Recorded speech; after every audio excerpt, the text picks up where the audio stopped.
বহুদিন পর আমার অগুছানো আলোচনা গুছানো হইতেছে, বহুদিন পর। এখন আমি এইরকম বয়ান করি না। তো মগাদামাই নতুন বিয়ে করছে, বিয়ে করার পরে তো এবার তো মাইয়ারে বিদায় দিব। মা আপনার এলাকার দেয় না?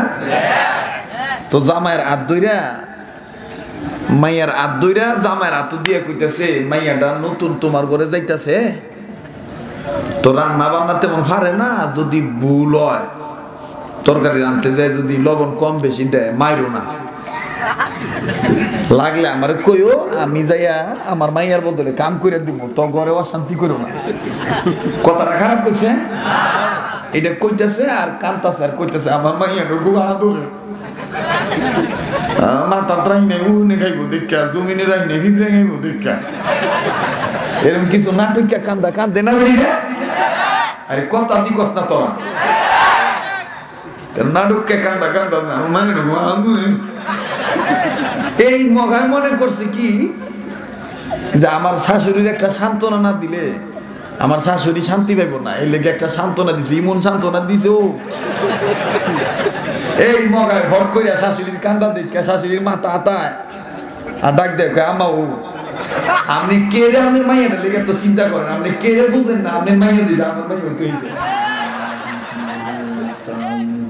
نستغفره ونؤمن به ونتوكل عليه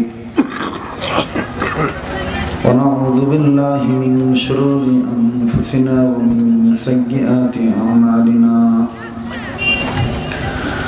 من يهده الله فلا مضل له ومن يضلله فلا هادي له ونشهد أن لا إله إلا الله وحده لا شريك له ونشهد أن سيدنا وحبيبنا ومولانا محمدا عبده ورسوله صلى الله عليه وعلى آله وأصحابه وبارك وسلم أما بعد فأعوذ بالله من الشيطان الرجيم بسم الله الرحمن الرحيم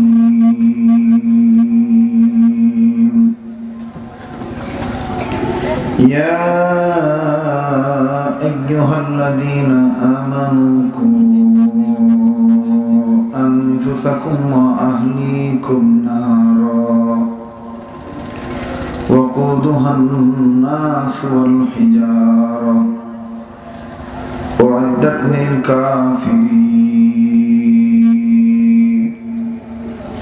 صدق الله مولانا العظيم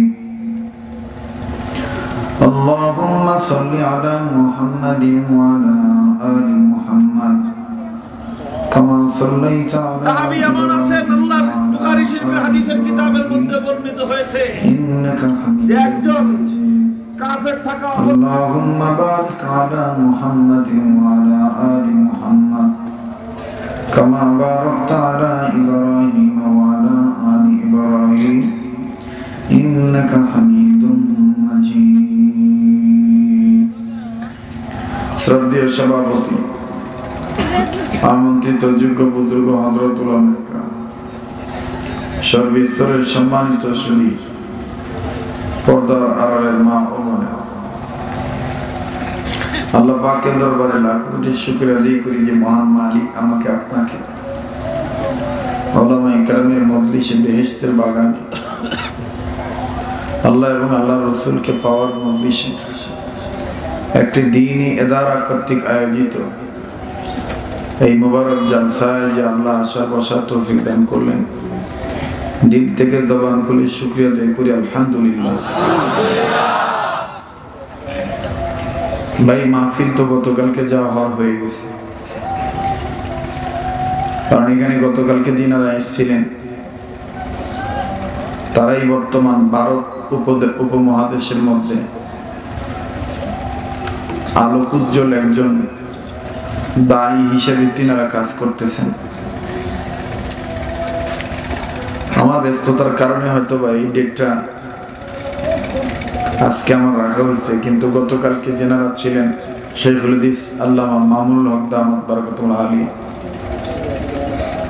আল্লামা খালিদ সাইফুল্লাহ আইবি দামাত বারাকাতুল্লাহ আলী সহ যুগ শ্রেষ্ঠ ওলামা একরামরা এখানে কথা বলেছে। আমি শুধুমাত্র মুফতি দ্বীন মোহাম্মদ আশরাফ দামাত বারাকাতুল্লাহ আলিয়ার মহব্বতে প্রোগ্রামটা রাখছি, আসছি মুরব্বীদের দোয়া পাওয়ার জন্য। তো আপনাদের মেজাজের বাইরে আমি কোনো কথা বলবো না এবং বেশি সময় আমি আপনাদেরকে দেব না। আগামীকালকে আমাদের জুমা। গতকালকে আমি ব্রাহ্মণবাড়িয়া ছিলাম, হবিগঞ্জে ছিলাম, সারা রাত্র ঘুমাইতে পারিনি। সকাল 9:30টায় হেলিপ্যাডে দক্ষিণ অঞ্চলে যাওয়া হয়েছে, ওইখান থেকে আবার আসা হয়েছে দিনের বেলা ভৈরব, ওই প্রোগ্রাম করে ব্রাহ্মণবাড়িয়া ডিস্ট্রিক্ট সুলতানপুর এলাকায়, ওখান থেকে এখানে। আর আপনারা নিজেরাই জানেন আপনাদের এই অঞ্চলের রাস্তাগুলোর অবস্থা কেমন, আমাদের ব্যাংকে বলতে হবে না। কাজেই তকদিরের ফয়সালা তো আল্লাহর হাতে। কার হাতে? আল্লাহর হাতে। আমি অল্প সময় আপনাদের সামনে এই দারিয়াপুর মাদ্রাসার বিষয়ে, দ্বীনি ইদারার বিষয়ে কথা বলবো। একটু খুব ঠান্ডা মাথায় শুনতে হবে, আল্লাহ তৌফিক দান করেন। আবার বলেন আমিন। আর একবার বলেন আমিন।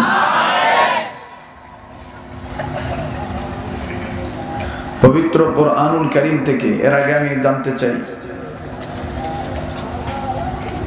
এর আগে যে একটা মাহফিল হইলো রাত্রে 1টা বাজে আসলাম, কি জানিলাম,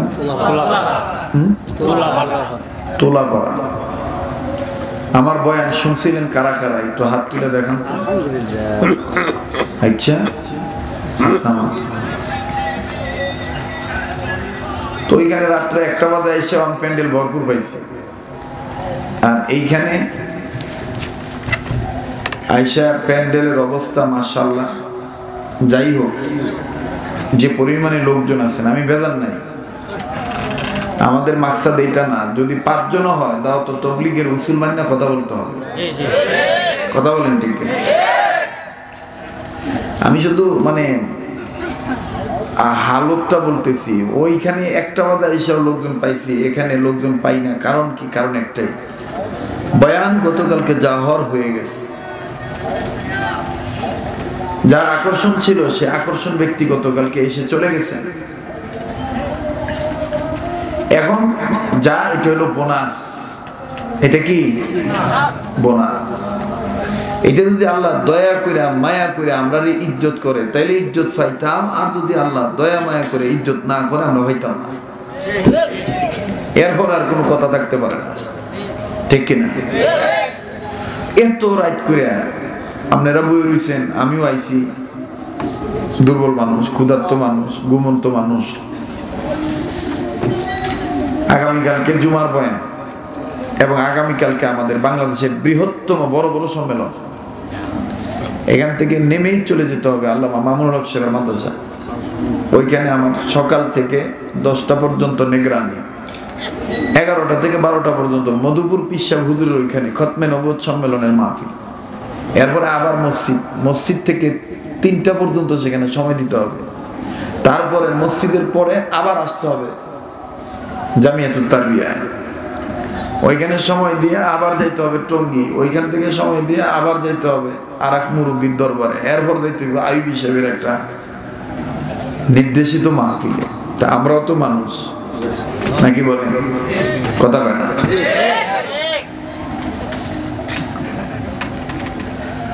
মানুষ তখনই সুস্থ থাকে যখন মানুষ সব দিক দিয়ে সবল থাকে। আল্লাহ তাআলা আমাদের সকলকে সবল করে দেন, অচলদেরকে সচল করে দেন। আল্লাহ তাআলা শারীরিকভাবে মনোবল দান করেন। তো ভাই, যে কথাটা বলতেছিলাম, এত রাত্রে আমি আপনাদের মাঝে উঠছি, ও আর শোনার মতন টেন্ডেন্সি রুচি আসেনি আপনারা। আজকে আমি পরিবেশে বাধ্য হইতেছি কিছু কথা বলার জন্য। এটা মন খারাপ করবেন না। হয়তো কিছু লোক বলতে পারে যে হুজুর আজকে দিয়ে আশায় এটা আমাকে পরিবেশ বাধ্য করছে, কারণ অনেকের চোখে টানা টানা চোখ। সুবহানাল্লাহ কইতে কইলো সুবহানাল্লাহ জোরে বেরিত না, ঘুমে ঘুমে ভাবে ভাবে সুবহানাল্লাহ। আবার আর এক দিক দিয়া এটা কি দোতারার বাড়ির আওয়াজ নাকি গানের আওয়াজ নাকি ওরসের আওয়াজ আল্লাহ জানে,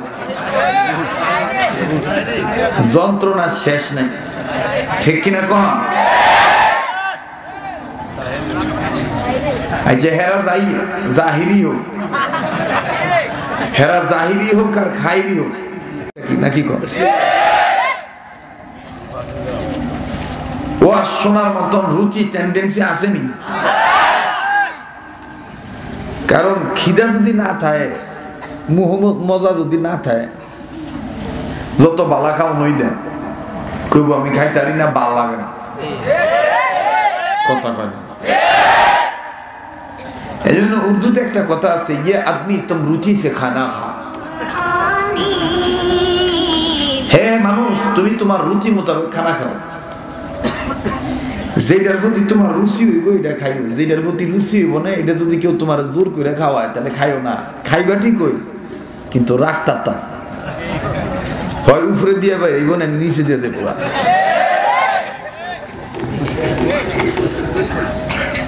কথা ঠিক না? অরুচি জিনিস খাইলে মুখ দিয়া বমি হইব, আর নাইলে পিছন দিয়া বারবার বেরিব। খালি বদনাথ থুইবে না লইবেন, লইবে না থুইবেন, থুইবে না লইবেন।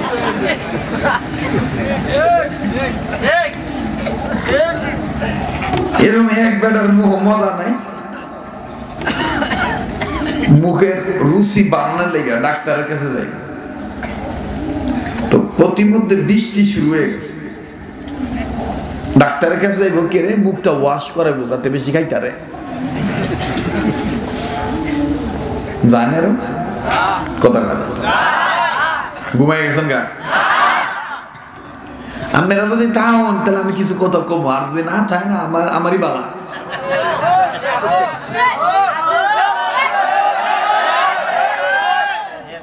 আল্লাহ কবুল করেন। তো এই ভদ্রলোক মুখ ওয়াশ করানোর জন্য রুচি বাড়ানোর লাগে ডাক্তারের কাছে রওনা দিছে। প্রতিমধ্যে বৃষ্টি শুরু হয়ে গেছে, খুব বৃষ্টি। রাস্তার পাশে যে বাড়ি গেছে, বাড়ির দরজাটা নাড়ায় ডাক দেয়, আমার একটু বইতে দিবে, বৃষ্টিতে ভিজে যেতেছি গা, বৃষ্টি কমলে যাবো গা, আমি ডাক্তারের কাছে গেলাম বলে।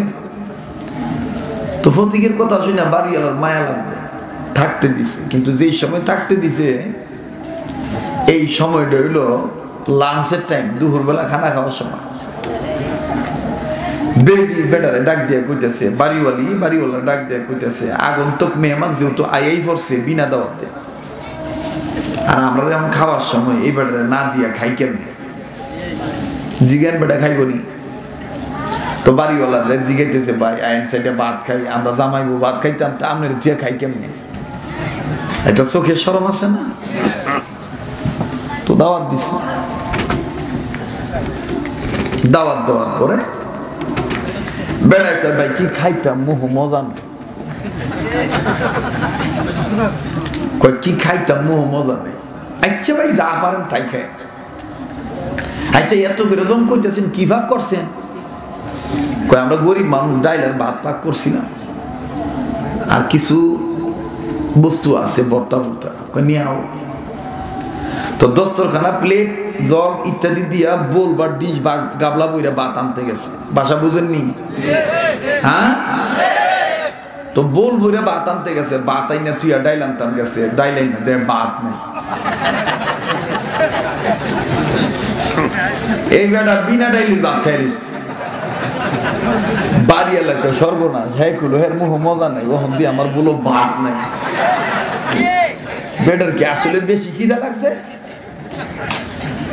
আচ্ছা, তো আমি ডাইল তুই আবার ভাত আনতে যাই, তো ডাইল তুই ভাত আনতে গেছে, ভাত আইনে দেহে ডাইল নেই।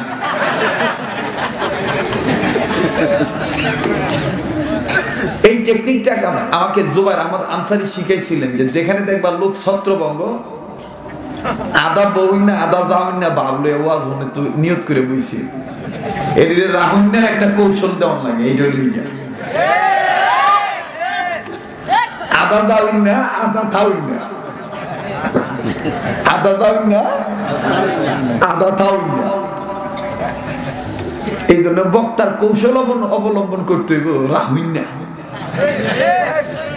এই জন্য অনুরোধ করে করবো, বলবো মুনহুন না। কষ্ট হচ্ছে মেয়েরা তো বেড়ায় ভাত আনে শেষ, ডাইল আনে শেষ, তো দুই জামাই বোর অল্প ভাত ডাইল, তো বেডি ফট করে বেটার হাত ধরে কয় এই যে যেভাবে নিতাছেন আর আনতাছেন, যাইতাছেন আর আইতাছেন, জান বড়াই খালি মেহমান কয়জন? বেটাই বেটাই কয় কি রে একজন? কয় সব বন, এই লাইটটা বন্ধ করো। এই এক বেটারে ভাত তার ডাল দিতে দেয়, পাতিলা তুলি তাত গেছে গারে, আমি আমনে আমনে খামো কি, আমি খাইতাম কি, আমনে খাইবেন কি? বেড়ায় কয় আরে তোর ফাতিলের তুলি আত গেছে, এটা আমার দুঃখ না। কয় তাহলে তোমার দুঃখ রে কি দেয়া? আমার দুঃখ হইলো এই যে দৌড়াদৌড়ি যাই করলাম, ভাত আর ডাইল কেন করতাম?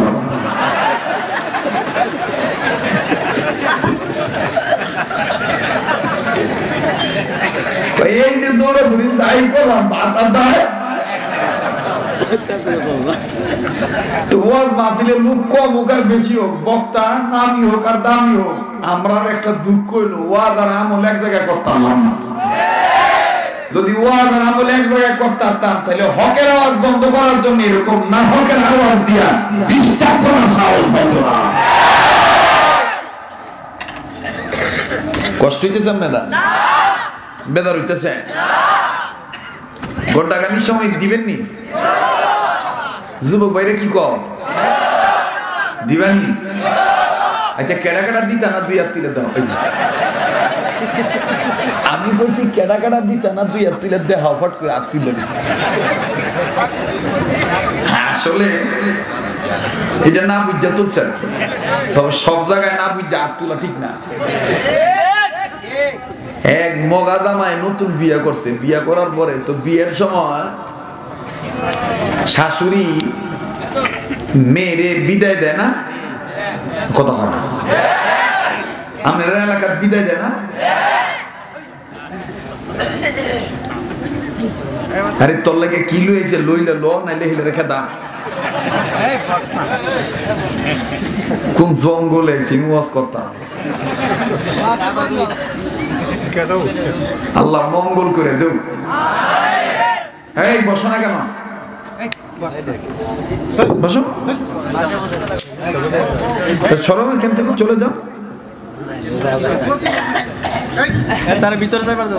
বালা স্যারের প্রতিবন্ধী কর, কি প্রতিবন্ধী বালা রাগ করতেছে। এটা আমার তকদিরের ফায়সালা। বহুদিন পর আমার অগুছানো আলোচনা গুছানো হইতেছে, বহুদিন পর। এখন আমি এইরকম বয়ান করি না। তো মগা জামাই নতুন বিয়ে করছে, বিয়ে করার পরে তো এবার তো মাইয়ারে বিদায় দিব। মা আপনার এলাকার দেয় না? তো জামাইয়ের হাত ধইরা, মাইয়ার হাত ধইরা জামাইয়ের হাত দিয়ে কইতেছে, মাইয়াটা নতুন তোমার ঘরে যাইতেছে, তো রান্না বান্না তেমন পারে না, যদি ভুল হয় তরকারি রানতে যায়, যদি লবণ কম বেশি দেয় মাইরো না, লাগলে আমার কইও, আমি যাইয়া আমার মাইয়ার বদলে কাম করে দিব, তো ঘরে অশান্তি করো না। কথাটা খারাপ কইছে? এটা কইতেছে আর কান্তাছে আর কইতেছে আমার মাইয়ার খুব আদরে, মাথা রাই নাই উহুনে খাইবো দেখা, জমিনে রাই নাই ভিপরে খাইবো দেখা, এরকম কিছু নাটক কান্দা কান্দে না বেরিয়ে। আরে কথা দি কস না তোরা, নাটককে কান্দা কান্দা মানে এই মগায় মনে করছে কি যে আমার শাশুড়ির একটা সান্ত্বনা না দিলে আমার শাশুড়ি শান্তি পাইব না, এই লেগে একটা সান্ত্বনা দিছে, ইমন সান্ত্বনা দিছে ও। এই মগায় ভর করিয়া শাশুড়ির কান্দা দেখা শাশুড়ির মাথা আতায় আর ডাক দেখ আমা ও, আপনি কে রে আপনার মাইয়াটা লেগে তো চিন্তা করেন, আপনি কে রে বুঝেন না, আপনার মাইয়া দিটা আমার মাইয়া তৈরি।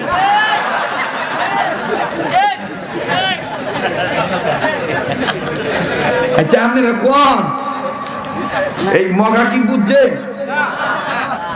এই মগা কি বুঝছে যে শাশুড়ি কেন কান্না করছে? বোঝে নাই। ঠিক তেমনি ভাবে আমরা অনেক সময় আবেগে না বুঝে হাত তুলে বলে কথা বল না। এই জন্য সব জায়গায় হাত তোলা ঠিক না, আগে বুঝতে হবে, ঠিক কিনা বলেন? আমরা ইনশাল্লাহ কিছু সময় দিনের জন্য দেব তো ইনশাল্লাহ।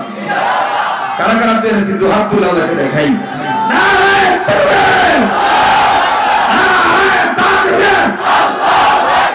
কোরআন সুন্নাহ যেখানে, আলেম উলামা যেখানে, নারে তাকবীর। এতক্ষণে আপনার আওয়াজে বোঝা যায় কিছুটা ফিলিংস আইছে,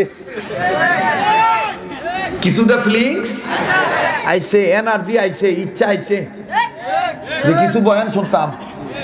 আল্লাহ আমাদেরকে এই ইচ্ছাটাকে সৎ ইচ্ছা হিসেবে কবুল করে। ভাই যারা দাঁড়ায় আছে দাঁড়ায় থাক, দরকার নেই, দরকার নেই, যে যেভাবে আছে থাক,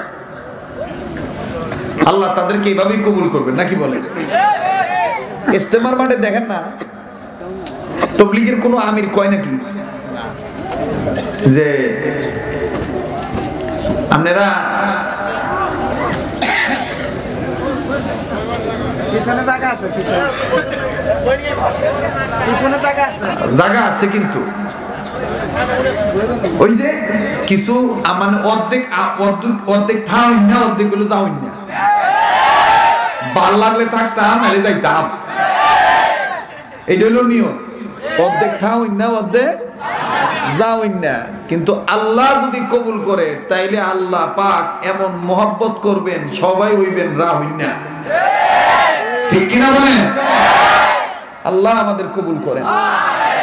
আবার বলেন আমিন, আর একবার বলেন আমিন। পবিত্র কোরআনুল কারীম থেকে একটা মশহুর আয়াত তেলাওয়াত করছি, শুনতেছেন বন্ধুরা আপনারা? এদিক তাকান, আর এদিক সেদিক খেয়াল করেন না। আল্লাহ পাক বলেন, ও ঈমান ওয়ালারা, তোমরা নিজেরা জাহান্নামের আগুন থেকে বাঁচাও, নিজের অধীনে যারা আছে তাদেরকে জাহান্নামের আগুন থেকে বাঁচাও। বুঝে থাকলে বলেন, উত্তর দিয়ে আমাকে সাহায্য করেন। জাহান্নামের আগুন থেকে নিজের বাঁচতে হবে, অপরকে বাঁচাইতে হবে। নির্দেশটা কার? ইমানি আওয়াজ হইছে না, বলেন না, নির্দেশটা কার? শেখুল ইসলাম আল্লামা তকি উসমানী দামাত বারাকাতুহুল আলিয়া বলেন, নির্দেশ হইল আল্লাহ, আর জাহান্নাম থেকে বাঁচার মাধ্যম হইল কওমি মাদ্রাসা শিক্ষা ব্যবস্থা। নির্দেশটা কার? আর বাঁচার মাধ্যম হইল কওমি মাদ্রাসা শিক্ষা ব্যবস্থা। পথ হইল চারটা। কয়টা? চারটা। নাম্বার 1 আলেম হওয়া, মুখস্থ করে। নাম্বার 1, নাম্বার 2 আলেমের ছাত্র হওয়া। নাম্বার 3 আলেমের কথা শোনা। নাম্বার 4 আলেমকে মহব্বত করা। হযরত মুফতি মুহাম্মদ শফি রহমাতুল্লাহি আলাইহি বলেন, জাহান্নাম থেকে নিজের বাঁচা এবং অপরকে বাঁচানোর মাধ্যম হলো একমাত্র দ্বীনি শিক্ষা ব্যবস্থা। আর সহজ পথ হইল এই চারটা। আর এই চারটা পথ কওমি মাদ্রাসার মধ্যে দেখা যায়। কথা বলেন ঠিক কিনা?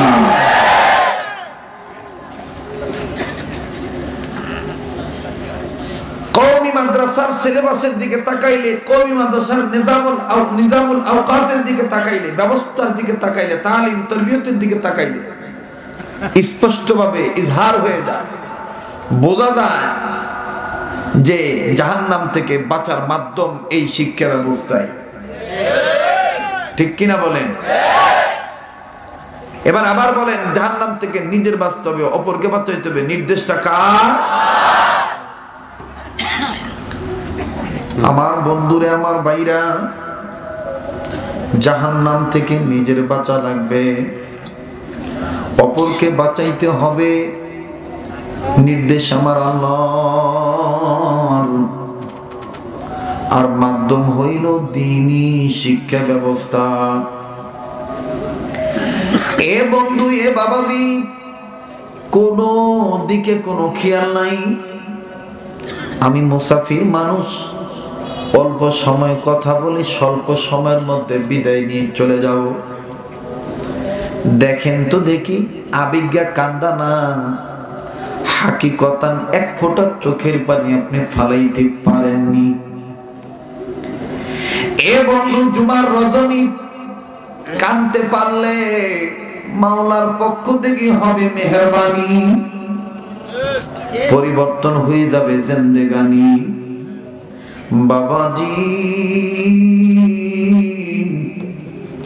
জাহান্নামের আগুন থেকে নিজের বাঁচা লাগবে, অপরকে বাঁচাইতে হবে, নির্দেশটা আমার আল্লাহ। একটু মায়া লাগাই গভীর রজনীতে বলেন না আল্লাহ। হয় নাই, আবার বলেন আল্লাহ। আমার দিল বলতেছে এই অল্প মানুষের মধ্য থেকেই মজলিসটা আমার মাওলা কবুল করবেন, কারণ এটা আকাবিরদের মজলিস। কথা বলেন ঠিক না ঠিক? বাজান, মায়া লাগায় আরেকবার বলেন আল্লাহ। হয় নাই, আবার বলেন আল্লাহ। উলামা তুলাবা, আল্লাহ বলতে বুঝি তোমার ভালো লাগে না। আল্লাহ বলতে যার ভালো লাগে বুঝা নাও, আমার মাওলা তোমাকে মাফ করে দিবে। আর আল্লাহ বলতে যার ভালো লাগে না বুঝে নাও, তোমার ভিতরে এখনো ভালো হয়নি। তুমি বসিয়া থাকো, আমার আল্লাহ কোনো না কোনো উসিলায় তোমারে আমারে মাফ করে দিবে। এরে বন্ধু,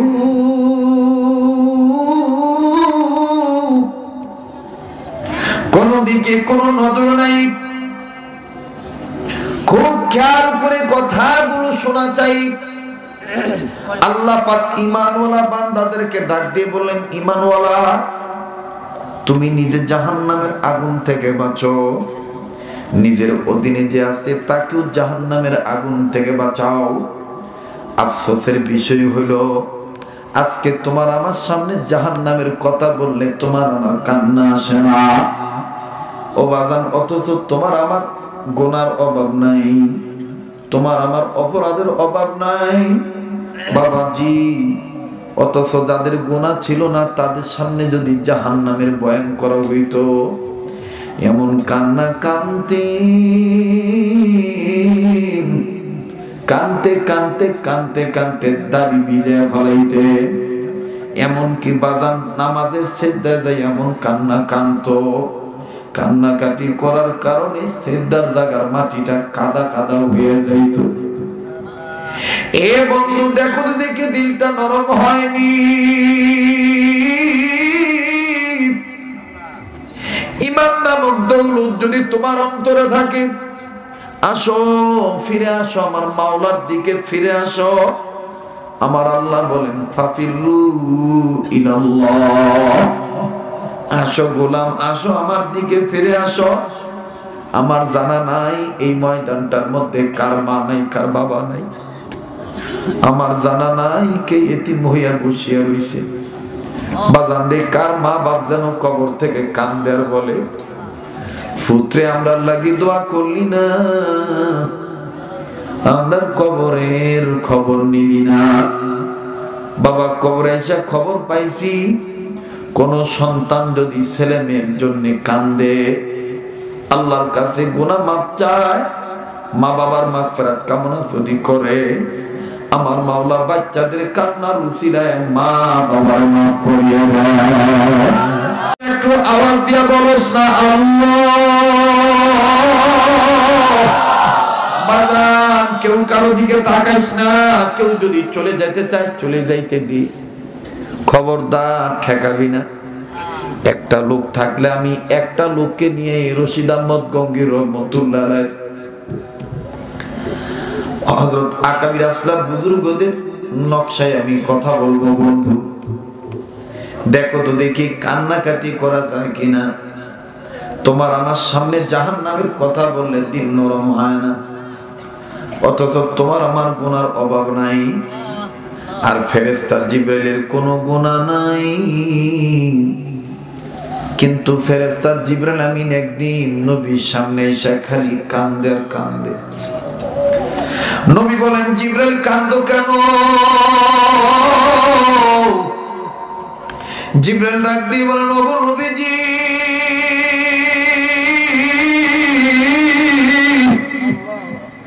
আমি জাহান্নাম দেখিয়া কান্দি। আল্লাহর নবী বললেন, তুমি জাহান্নাম দেখে কাঁদবা কেন? তোমার তো কোনো বিচার নাই।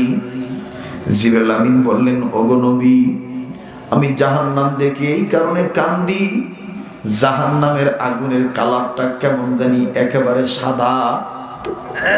আমি আমার মাওলাকে জিজ্ঞাসা করেছিলাম, আল্লাহ, এই আগুন তুমি কেমনে কালারটা সাদা বানাইছো?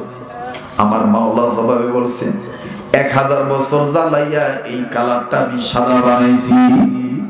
কাদের জন্য বানাইছো? আমার মাওলা উত্তরে বলছেন, আল্লাহ বলে দিয়েছেন, জিবরাইল, যারা ইচ্ছা করে গুনাহ কবিরা করবে আমি মাওলা তাদেরকে এই আগুনের মধ্যে জ্বালায় দেব। এরে বন্ধু, দেখো তো দেখি তুমি আমি কয়টা কবিরা গুনাহ করেছি। গীবত করার কবিরা গুনাহ, বদজন বদগুমান করা কবিরা গুনাহ। কথা বলেন ঠিক না ঠিক? একটা কবিরা গুনাহ যথেষ্ট তোমাকে আমাকে জাহান্নামে নিয়ে যাওয়ার জন্য। যুবক বন্ধু, অনুরোধ করব, একটু দিলের কান লাগায় শোন। এই জায়গায় আমি ইসলাম কায়েম করতে আই নাই। এই জায়গায় আমার বন্ধুগণ ওয়াজ বালা বলে আগামীতে আবার দাওয়াত পামু, এই ধরনের মাকসাদ নিয়ে আমি চেয়ারটার মধ্যে বই নেই। মুরব্বীদের নির্দেশে, মুরব্বীদের পক্ষ থেকে আমি মাদ্রাসার ফাজেল আপনাদের কাছে বলতেছি, কেন আপনি জাহান্নাম থেকে বাঁচার চেষ্টা করবেন না? বন্ধু ভাই, মাইকের সাউন্ডটা একটু কমান তো, আরো কমান সাউন্ড, কমান, আরো চিকন করেন সাউন্ড সিস্টেম, কমান আরো চিকন করে দেন, স্বাভাবিক আওয়াজ দিয়ে দেন। আল্লাহ রহমত নাজিল হইতেছে। এই সমস্ত মজলিসে আল্লাহ রহমত নাজিল হয়। কথা বলেন ঠিক কি না?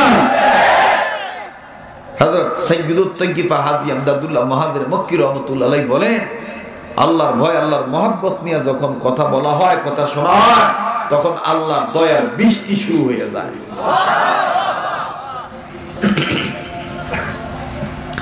আমার ভাইরা, আমার বন্ধুরে, খুব খেয়াল করে কথাগুলো শোনা চাই। জাহান্নাম থেকে বাঁচার মাধ্যম 4টি, জাহান্নাম থেকে বাঁচার পথ 4টি। 1 নম্বর আলেম হওয়া না, 2 নম্বর আলেমের ছাত্র হওয়া, 3 নম্বর আলেমের কথা শোনা, 4 নম্বর আলেমকে মুহাব্বত করা। এই 4টা পথের প্রতীক হইতে হবে। আজকে যারা মাদ্রাসা বন্ধ করতে চায়, তারা ইচ্ছা করে এই 4 পথ বিরোধী। কথা বলেন ঠিক না ঠিক?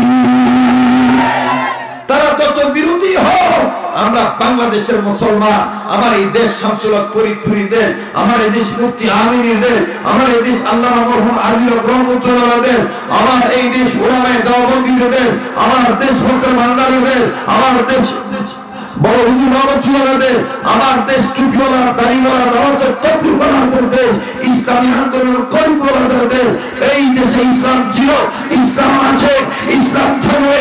এলমে দ্বীন মাদ্রাসার মাধ্যমে এই দেশে ইসলামের স্তম্ভ টিকে থাকবে। কেউ যদি বানচাল করতে চায়, আমরা হকের ঝান্ডা হাতে নিয়ে বাতিলের মোকাবেলা করব, বাতিলের কাছে মাথা নত করব।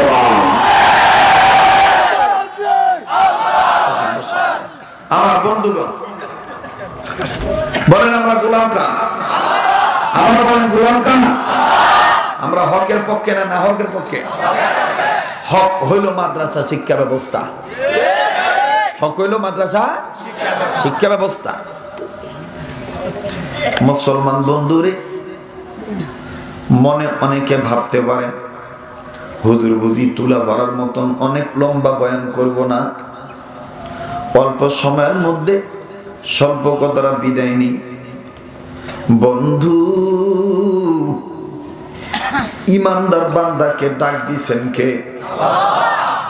এই আয়াতের তাফসীর করতে যায় তাফসীরে হক্কানির মধ্যে শামসুল হক ফরিদপুরি রহমাতুল্লাহি আলাইহি বলেন, আমার আল্লাহ ডাক দিয়ে বলছেন, ও ঈমানওয়ালারা, আর আমি শামসুল হক ফরিদপুরি বলতেছি, আমার মাওলা বলছেন, ও আমার পাগলেরা, যারা আল্লাহর পাগল তারাই তো ঈমানওয়ালা। কথা বলেন ঠিক না ঠিক? যারা আল্লাহর পাগল তারাই তো মা বাবার খেদমত করার পাগল। যারা আল্লাহর পাগল তারাই তো বিবি বিডির পর্দায় রাখার পাগল। যারা আল্লাহর পাগল আমার বন্ধুগণ তারাই তো হকের পক্ষে থাকানো। কথা বলেন ঠিক না ঠিক? আল্লাহ বলেন, ও ঈমানওয়ালা, তুমি নিজে জাহান্নামের আগুন থেকে বাঁচো, নিজের অধীনে যে আছে তাকেও জাহান্নামের আগুন থেকে বাঁচাও। বাজান, জাহান্নামের আগুন থেকে বাঁচতে হবে।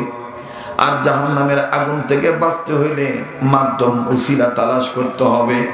উসিলা হইল এই সমস্ত দ্বীনি প্রতিষ্ঠান। লম্বা করার কোনো সুযোগ নাই। দেখেন তো দেখি, এক ফোঁটা চোখের পানি আপনি হাকিকতান ফালাইতে পারেননি, একটু কান্নাকাটি করতে পারেননি। আমি আবার বলতেছি, এই ময়দানে যারা আছেন, আমার জানা নাই কার মা নাই, কার বাবা নাই, কার মা বাপ জানি চিরতরে কবরে ঘুমায় ঘুমায় বলতেছে, পুত্রে এই মাহফিলটা গেছ আমরা লাগি কান্নাকাটি কর। সন্তানদের কান্নার উসিলায় পিতা মাতার করে আযাব আল্লাহ মাফ করে দিব। একটু মা বাবার ধরে ধরিয়া বলস না আল্লাহ, আবার বলেন না আল্লাহ, আর একবার বলেন না আল্লাহ। ও বন্ধু, উসিলা, কোরআনের উসিলা আল্লাহ মাফ করে দিতে পারে কি পারে না? হযরত আনোয়ার শাহ কাশ্মীরি রহমাতুল্লাহ আলাইহি তাকরীর মধ্যে বলেন, আল্লাহর একজন মাহবুব বান্দা কবরের কাছে দিয়া যাচ্ছেন।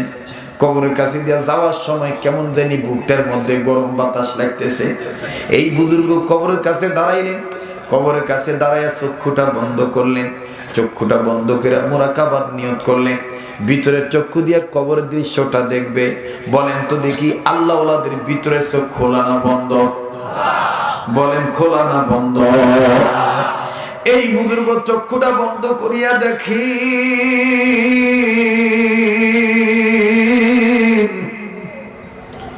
কবরের মধ্যে কবরওয়ালাদের গায়ে আগুন লেগে রয়েছে।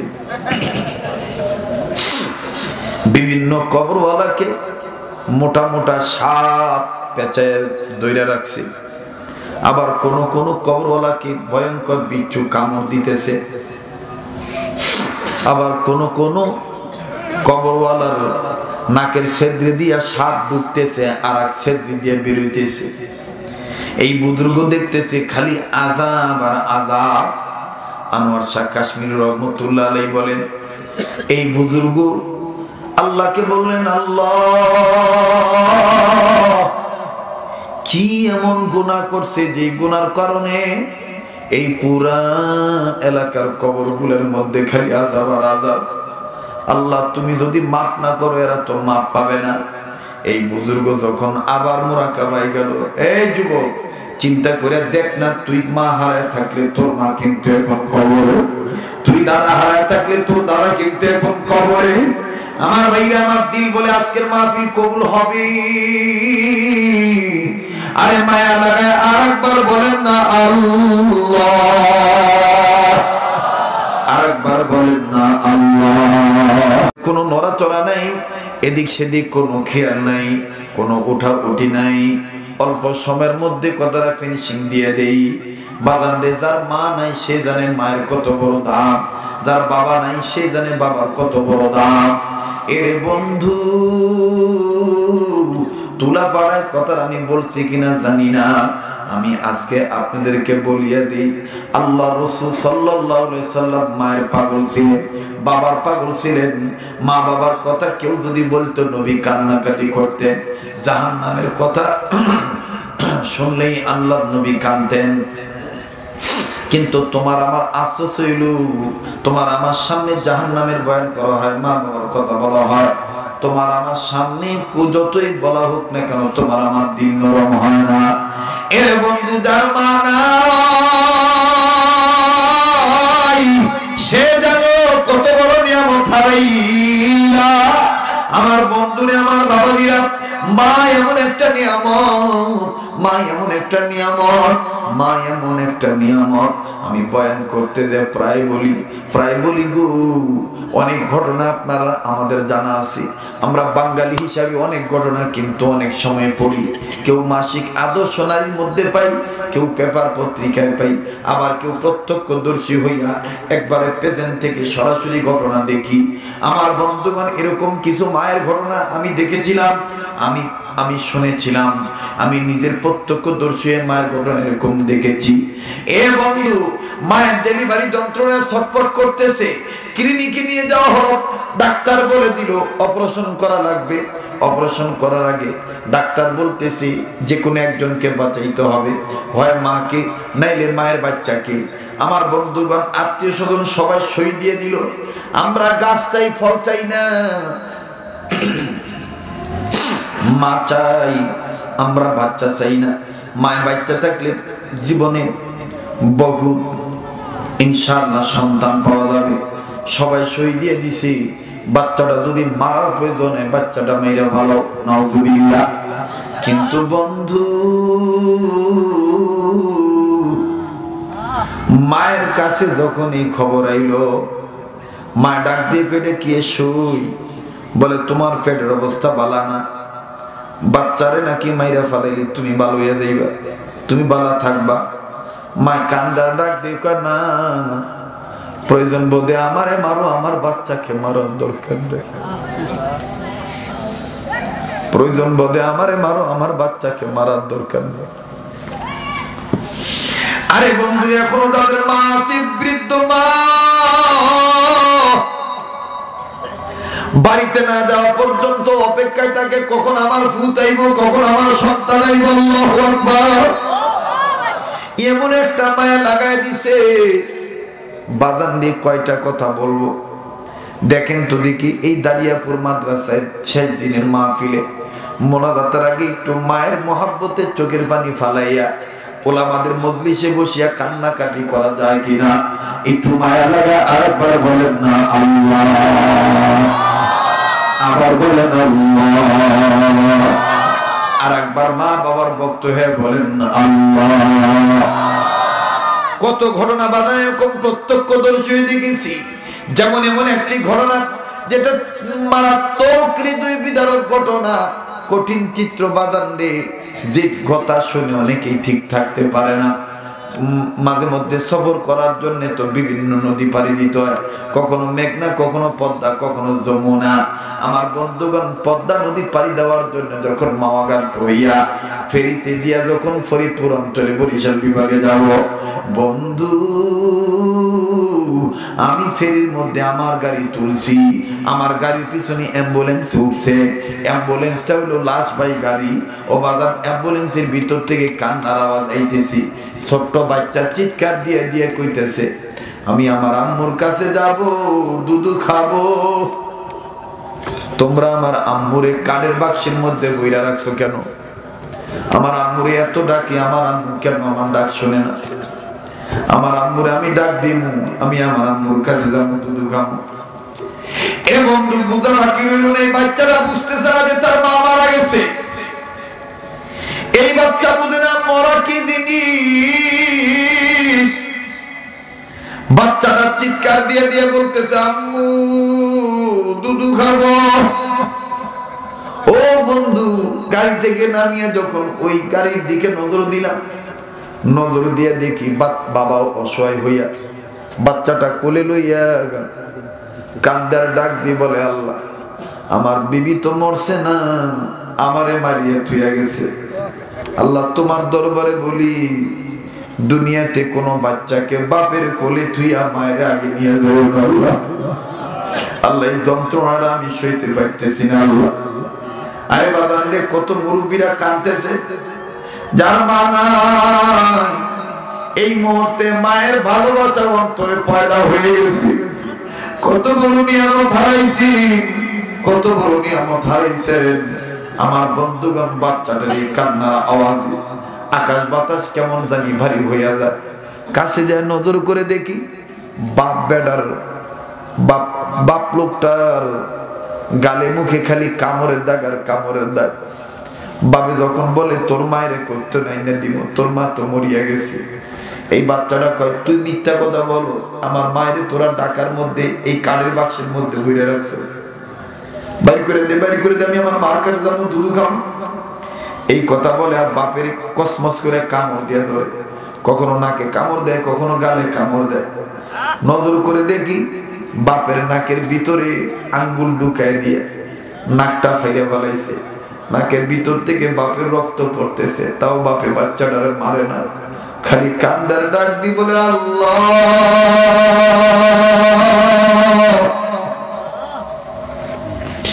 তুমি আমারে কোন পরীক্ষায় ফালাইলা, আল্লাহ আমি বাচ্চারে কেমনে রাখবো আল্লাহ।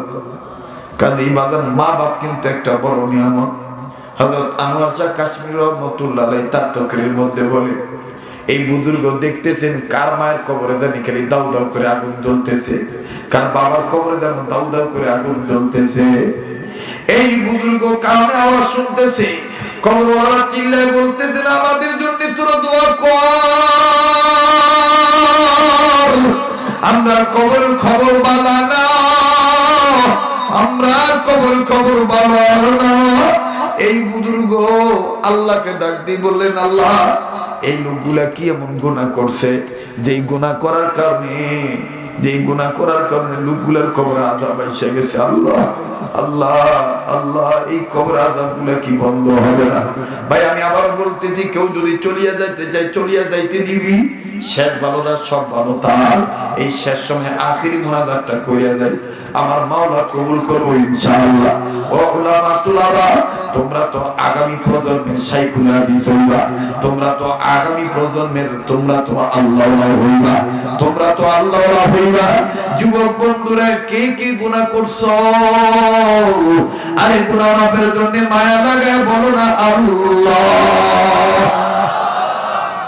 আমার বন্ধুগণ, আমার ভাইরা, এই বুজুর্গ কান্দের ডাক দিয়ে বলতেছেন ইয়া আল্লাহ এই লোকগুলার কি এমন আযাব, কি এমন গুনাহ আছে,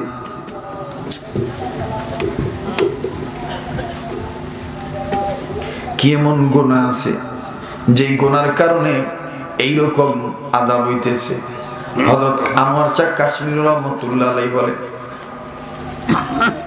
ভাই স্টেজে বসলে বসেন, নাইলে হাইটেন না, আমার ব্রেনে আঘাত পাইতেছি তো। মুসলমান ভাইরা আমার, হযরত আনোয়ার শাহ কাশ্মীর রহমাতুল্লাহ তকরীরের মধ্যে বলেন, এই বুজুর্গ আবার যখন মুরাকাবা করলেন আল্লাহু আকবার আল্লাহু আকবার, এই বুজুর্গ এখন নজর করে দেখতেছি কোনো কবরে আযাব নাই, সব কবর জান্নাতের বাগান হয়ে গেছে। ব্যাপার কি, কোন বাহানায় আল্লাহ রাজি হয়ে গেল, কোন উসিলা আল্লাহ মাফ করে দিল। আল্লাহু আকবার।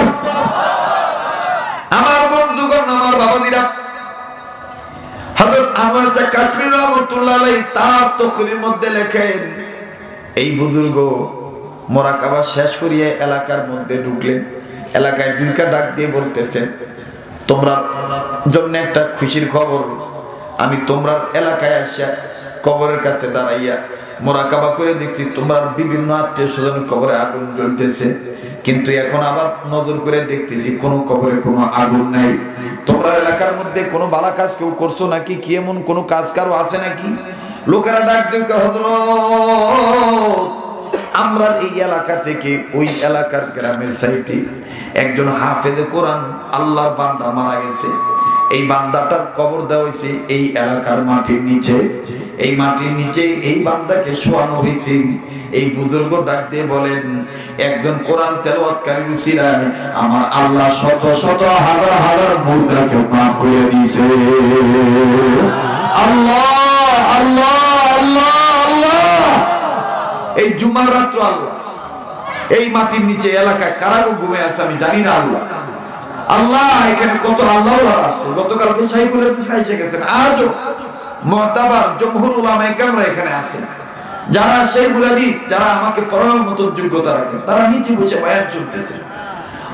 আল্লাহ তাদের এই কদমের উসিলায় তুমি এই ময়দানকে কবুল করে নাও আল্লাহ। আমার ভাইরা, আমার বন্ধুগণ, আমি মুসাফির হিসেবে এই গভীর রাতে জুমার রজনীতে ওলামাদেরকে বলবো, তোলাবে আজিজদেরকে বলবো, আপনারা কেউ উঠবেন না, নড়াচড়া করবেন না।